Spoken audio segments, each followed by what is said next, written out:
Après la défaite de Endeavor qui s'est fait monter en l'air par Akainu, le Shinigami Yamamoto apparaît et voit ce pauvre homme gisant au sol complètement calciné. Sans réellement tout comprendre, il active son Shikai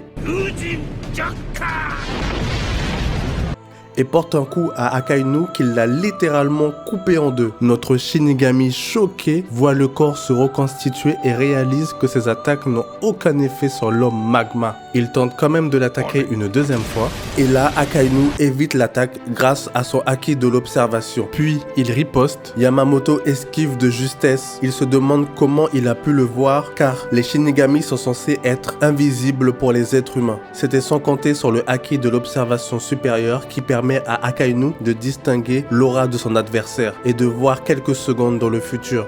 Vu que Ryunjaka est inefficace, il décide directement de passer en Bankai et d'utiliser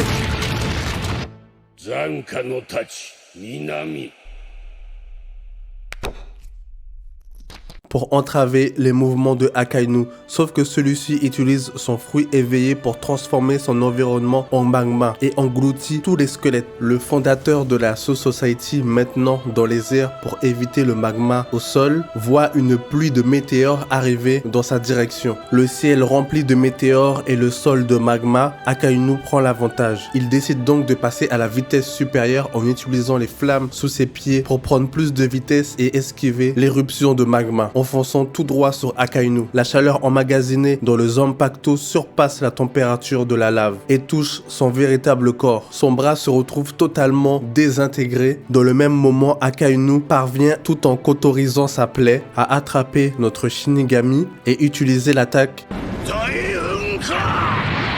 Mais Yamamoto se protège avec son manteau de flamme.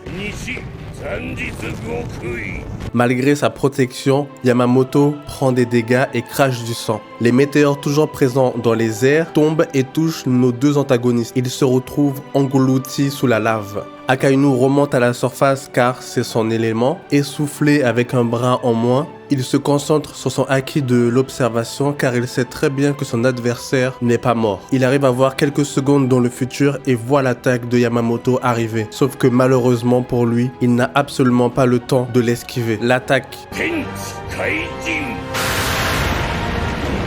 l'a déjà submergé et le désintègre littéralement. La puissance du fondateur de la Soul Society surpasse celle de la lave. Donc vous avez compris, Yamamoto, grâce à son Bankai, est bien plus rapide, arrive à produire une chaleur prodigieuse. Il possède ses deux bras déjà, parce qu'on a pris un Yamamoto au top de sa puissance. Bien sûr, une mise à jour peut arriver si on a de nouvelles infos sur Akainu, vu qu'on ne connaît pas son plein potentiel et toutes ses attaques. Yamamoto plus jeune aussi. Si vous avez aimé, abonnez-vous, likez, ça fait toujours plaisir. Et ça encourage surtout. Encore une fois, on ne peut pas comparer deux œuvres. On fait ça pour le fun.